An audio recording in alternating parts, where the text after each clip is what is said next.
'Twas a stormy night in the outback, and the word had gathered round that someone known from sea to shore had newly arrived in town.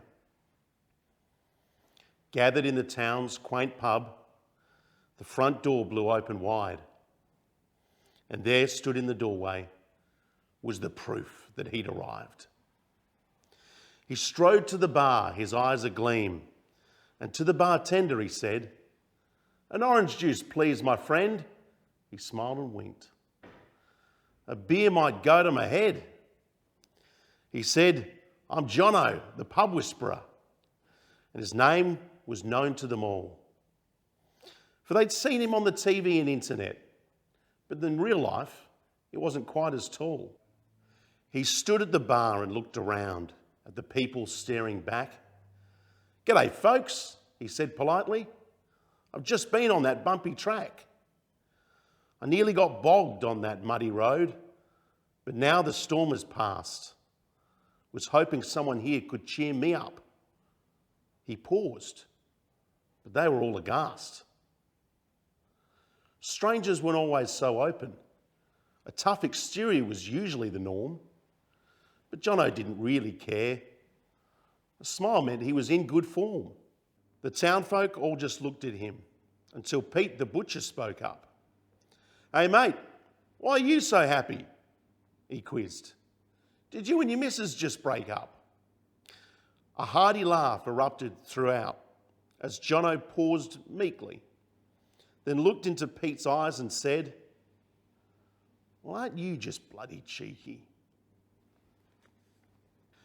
"As a matter of fact, I'm here to make sure no one is in pain tonight. I'm the pub whisperer, and that means I'm here to listen and not get in a fight.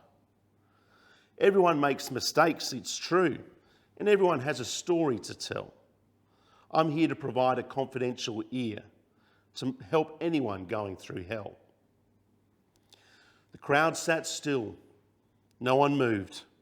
They didn't know what to think about the man who seemed to care, and he didn't even want to drink. "Suicide," exclaimed Jono, "is on the rise, and I'm pretty sure I know how we can beat it. I believe the answer lies in each of us to rise on up and meet it." With a flash, he pulled out from his jacket coat a pad of paper and a pen. "Here," he said to the crowd before him, "I want you to try and be caring men. It's true, no one's dared me to do it, but I'll do it all the same. Take this pen and paper now and write something in your mate's name. Tell your mate something you like about him. Make it big and make it bold. Then once you've finished, give it to him. Let's do these things before we get too old. Then once that's done, give this pen to someone else." As Jono handed out the paper, "We spend a lot of time here feeling down. It's better to care than be a hater." The barman, he'd been quiet for all this time, but Jono called over to him, then pointed to a man in the corner and said, "His future looks quite grim. There's no amount of niceness that can change his cold demeanour, and the way he's been talking lately, I don't think he can get much meaner. He's been talking about ending it all for quite some time, you know. He needs someone new to listen to him. Can you help him, or is it a no-go?" The pub whisperer looked across the mob and walked over to the man. He asked, "Are you okay, my friend? I'm here to help you if I can." It may be a tricky conversation, but that stands for something of wealth. Trust, respect, integrity, confidentiality, kindness, and your good self. The man looked up and broke a smile. "Thank you," he said in a low tone. An hour went by, a friendship was struck.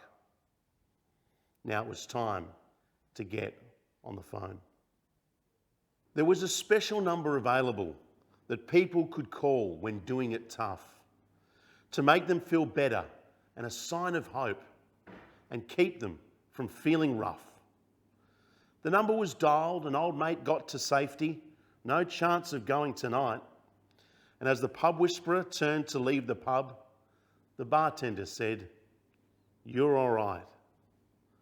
I'd like to know how you've helped our mate from going from angry to peaceful and calm. The pub whisperer rolled his sleeve up and flexed his skinny arm. We may grow muscles by lifting weights, but we grow powerful by lifting each other. We've all got issues, but we listen without judgment. And remember that these issues stem from our father and our mother. The pain we feel is passed on through generations, but with him, I believe the cycle will end. If he connects with nature and heals his trauma, he can get himself back on the mend.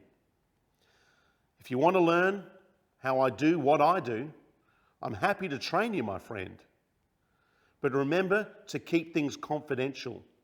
You're trusted, so don't let that end. Gossip can be a dangerous thing. Maybe that's why your friend hasn't spoken. So remember, it's not "she'll be right, mate." It's "are you all right, mate?" And the barman looked like he'd just been woken. We need to care for each other in the pub. It's the hub. It's where community meet. Friends get together, we laugh, we dance. We sing, we drink, we eat. But the stats are way up for suicide now, and the pub can be a place to escape. But drinking can spark some dangerous thoughts in beer, spirits, and fermented grape. It's simple. Support over suicide. It's where healing can begin. A quiet conversation prevents a silent death, as he stared back with a great big grin. I'll come back tomorrow. I'll train you up so I don't need to come back again. You'll know what to say when someone's in distress and why compassion is what's needed in us men. For the ladies too, I won't discriminate, but us blokes are doing it hard. We should try and be less judgmental, and let's start in our own backyard.